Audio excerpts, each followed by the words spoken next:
شمس تبریزی دا یو داسې شخصیت دی چې د ده په نامه باندې بیخي ډېر شخصیتونه په بېلابېلو ښارونو کې قبرونه لري، مزارونه لري، خلکو ورځي عقیدت ورته لري. نو د هر ځای د مزار د خلکو دا خیال دی چې داسې دی دا به واقعي دغه شمس تبریز وي. یعنی یو شمس الدین سړی چې دی د دغه مزار په کشمیر کې دی، شمس الدین کشمیری خلک ورته وایي، نو یا شمس الدین عراقي خلک ورته وایي. نو دا هم د ځینې خلکو دا خیال دی چې دا به شمس تبریزی وي، دا مشهوره شخصیت. لږه سره جلا کوم تاسو چورت کې بند کاستی.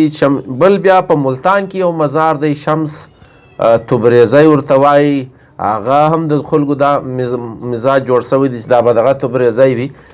حال دا دی چې هغه شمس تبریزی نه بلکې شمس سبزواری دی.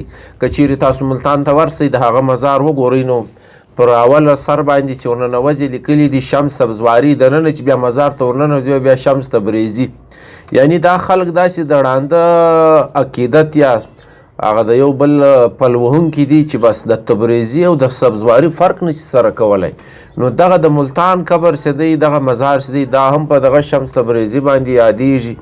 نو یو دغه زه چې نن در سره شریکوم دغه شمس تبریزی دی چې په کونیه کې په ترکی کې مزار دی او د مولانا رومي استاد و. نو دغه داسې شی دی چې دا سړی سره ګډوډوي. یو بیا شمس سبزواری یادیږي، د هغه الاباد انډیا کې یو مزار دی، هغه هم ډېر خلک چې دي ویل کېږي چې دا هم په شمس تبریزي باندې یادوي. نو تاسو اندازه وکړئ تر دغه حاله پورې چې هغه شمس عراقی وایي هلته په بغداد کې هم یو قبر شته، هغه هم شمس عراقی، شمس بغدادی او شمس تبریزی. دا ټول د یوه نامه له جوره دغه ګډوډي پیدا شوې ده. زموږ خلک څېړنې نه کوي، بس داسې د ړانده تقلید کوي او بس پر هر څه باندې چې په نظر ورځي پر هغه باندې بس سر کښته کوي.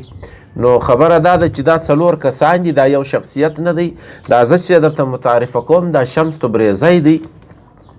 د دغه کشف و کرامات چې دي دا مشهوره دي. ویل کېږي چې دا د مولانا رومي استاد و. تبریز په ایران کې یو ښار دی، هلته زو کړی و په 1185 عیسوي قمري کال کې. دا سړی چې دی د ده پلار چې و علي بن ملک داود نومېدی. ځینې خلکو علاودین راوړی دي، زه په خپله علاودین نه منم، ما چې څونې څېړنه کړې ده.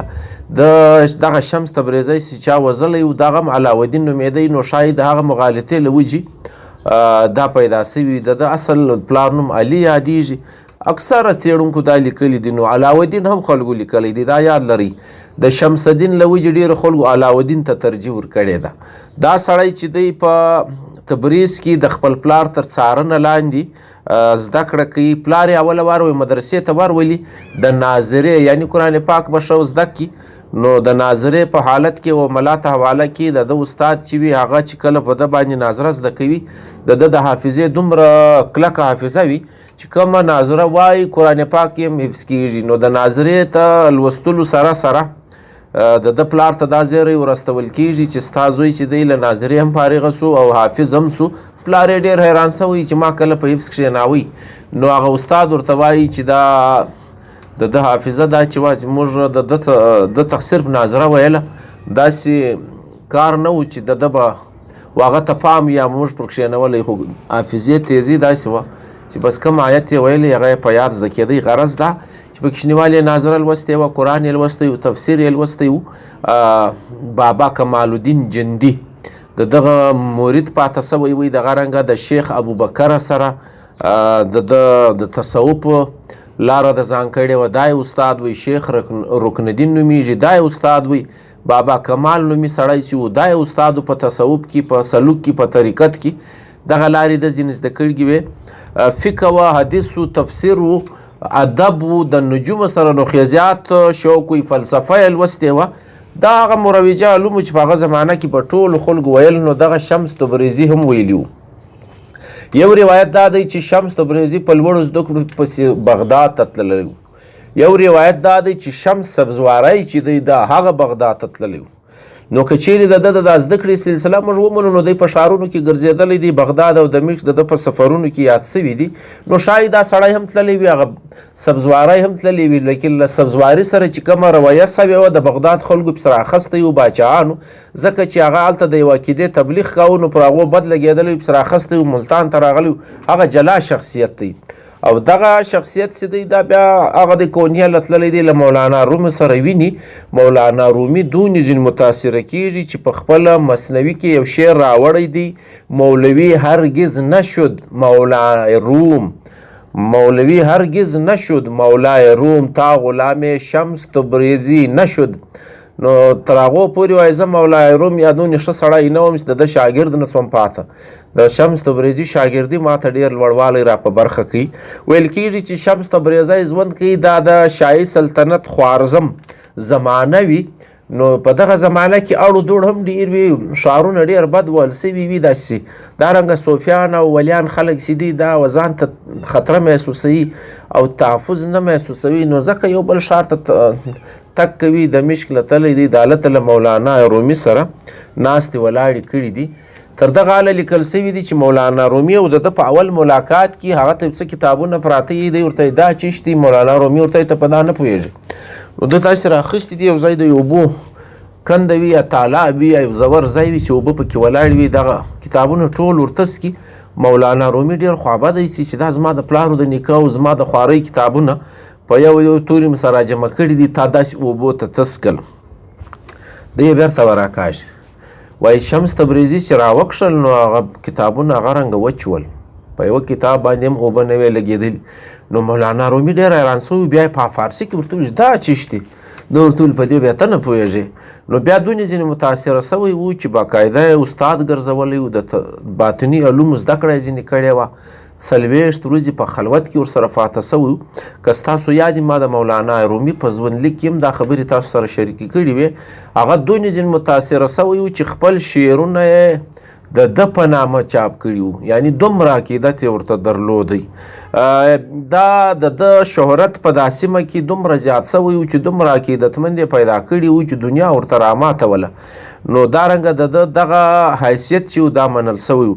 د شافعي مسلک سړی و، په فقه کې د تصوف زده کړه چې وه پر دې باندې د ده ډېر زور و. نو هر څه چې لیکلي وو هغه د په تصوف باندې ښایسته کړي وو. روحاني شخصیت ورته ویل کېږي، مجذوبه شخصیت ورته ویل کېږي. کله چې سړی په تصوف کې راشي، زه د هر سړي په اړه تاسو دا وایم، هغه بیا دا مجذوبیت پکې ډېر سي. ما درته ویل هغه د دنیا مینه نه وي، هلویواله یا کبر هغه نه وي پکښې. نو هغه وي مجذوبه خلک له کشف و کراماتو څخه ډک سړی یادېږي. شمس تبریزي په اړه داسې خبرې لیکل سوي دي. نو ځکه زه دا خبرې له تاسو سره نه شریکوم چې اوس ډېر جدید دور دی چې څوک د تصوف زده کړه ونه کړي یا په تصوف کې دننه را نه سي، هغه ته دا خبرې هسې کول بس هغه بینس کې آګې بین بجانا، نو څه فایده. نو زه دا وایم چې دارنګه ډېر خلک به په دې نه پوهېږي، دا خلک به ګسه مني نه. دا نوي ځوانان ځینې شیان اوري او د موبایل دور دی، د کیمرې دور دی. نو دا خبرې زه ځکه نه تکراروم. که دا ولی الله و نو کرامات ورسره و، نو په کرامات کې د ولیانو حق وي، نو بیا څه مسله. او که هسې خبرې عقیدتمند ورسره تړلي دي، نو زه به د دې خبرې پخلی صرف په کتاب درته وکړم چې په دا کتاب کې لیکل سوي دي، هغه له چا اخیستي دي. دارنګه د روایت نه روایت نو څه کوچدونې کیسه زره کشو. د وحدت الوجود فلسفه چې وه په تصوف کې پر دې باندې ولاړو، د ده خبرې د ده درسونه په هغه زمانه کې وه، شاګردانو ته لیکچرونه یا به خلک عقیدت ورته درلودی، وراتلل به ورته کښېنستل به، ده به ډېر شیان ورسره شریکول. نو دغه خبرې چې دي دا بیا د دغه پاته سوي دي د مقالات شمس تبریزي په نامه باندې. نو ډېر خلک وایي چې دا مقالې د په خپله نه دي لیکلي، بلکې هغه اورېدونکو لیکلي دي چې د ده په محفلونو کې به کښېنستل. کله چې دی مړ سو نو له مرګه یو کال دوه وروسته یې دغه مقالې چې دي دا پیدا سوي وې. نو مولانا رومي خو دومره عقیدت ورته درلودی، ما درته ویل خپل دیوان یې د ده په نامه چاپ کړی و. ډېر خلک وایي چې شمس تبریزی په خپله شاعرو ډېر شعرونه یې لیکلي وو. نو اوس دغه دیوان چې دی دا سم نه دی شنل سوی چې دا اوس ټول دیوان د مولانا رومي دی، او که په دې کې ځینې غزلې د شمس تبریزي راغلي دي، بس دا ګډوډی موجود دی په تاریخ کې.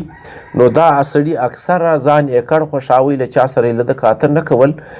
د ده د شهرت له جوره ډېرو خلکو د سره حسد کاوی. ویل کېږي د مولانا رومي یو زوی و علاودین نومېدی، د هغه ډېر بد ځینې کېدل د دا ډېر شهرت له وجې. نو یو څو کسان یې نور ملګري کړي وو په 615 قمري کال کې پر ده باندې برید کړی و، وژلی و. ویل کېږي چې مولانا رومي ورسره ناست و، دروازه ورټکېدلې، اوس ته راووځه، یو ځای سره ناست و، هر څه چې و. نو رومي ورته ویل څوک د غواړي؟ ده په خپله ورته ویلي دا د کرامات په اړه لیکل سوي چې دا خلک راغلي دي ما وژني، زه درځه ولاړم.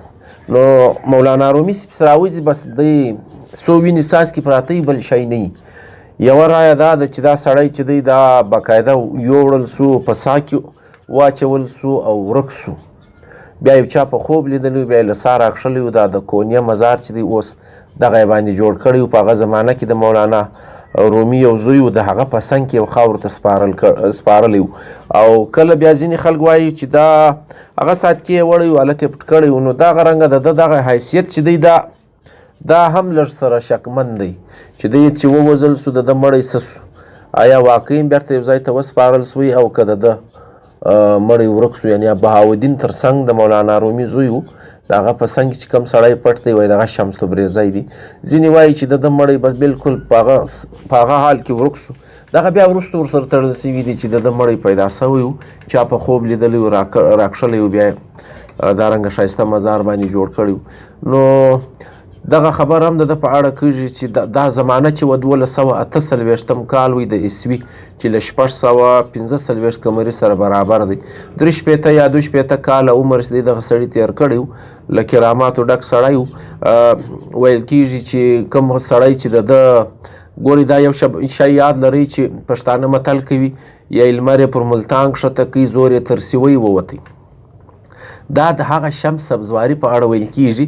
د هغه په ژوندلیک کې یوه خبره دا یاد لرئ چې د هغه بدن چمجي کړي و، بیا د شمس سبزواري په اړه لیکل سوي. نو چا غوښه راوړې وه دا هم لیکلي دي چې بیا د لمر ته ویل چې راکښته سه دا زه نسم پخولی. نو دغه د کراماتو یا د دا له ځانه منګړت توري چې استعمالیږي دغه منګړت ورته وایي ډېر خلک چې دا لمر یې راکښته کړی و. نو که راکښته کړی دی هغه دغه سړی دی، دغه شمس تبریزی نه دی. او دا سړی چې دی بدن یې چمجي کړي و او شمس تبریزی چا وژلی و، په دې کې هم فرق دی. هغه له ناجوړۍ مړ و. نو دغه رنګه متل په پښتنو کې ډېر دی، لمر یې پر ملتان کښته کړی زور یې تر سیوی وتلی. تاسو بل یې اورېدلی لا به نه یې اورېدلی. غرض دا چې دغه خبرې چې ما څونې څېړلي دي چې د لمر راکښته کول هغه شمس سبزواري دا هم منګړت دي، د عقیدتمندو لخوا پسې جوړې سوي دي، له رښتیا سره تعلق نه لري. او که لري نو چا به لیدلي وي هغه خبرې دونې په تصدیق نه رسېږي. دغه د مولانا زوی چې دی د علاودین ویل کېږي، د مولانا رومي زوی جزام یو ناجوړي و، غالبا پښتنو به کوي ورته ویلي له کوي ناجوړي څخه مړه سوی و. نو تر دغه حاله مولانا ځینې خوابدی و چې د ده په جنازه کې شرکت هم نه وی کړی، بلکل لرې ځینې پاته سوی، بد یې ځینې کېدل. دغه د مقالاتو په اړه د دیوان په اړه د ده تصانیف چې دي دا یادېږي، خو ما د ټول څېړونکي وایي چې دا ده په خپله نه دي لیکلي، بس خلکو راټول کړي دي. شاعري چې دا په مولانا رومي په دیوان چې هغه شمس تبریزي دیوان ورته په دې کې ګډه راغلې ده او که ضایع سوې ده دا هم څېړنه غواړي. غرض دا چې شمس تبریزی جلا سړی و، په خپله ولي الله یادېږي او د مولانا رومي استاد دی، هغه یې ذکر کړی دی. دا په پاکستان کې، په کشمیر کې، په الہ آباد انډیا کې، په بغداد کې چې کوم شخصیات د شمس په نامه یادېږي هغه له دغه سړي سره یو تعلق نه لري، دغه جلا سړی و.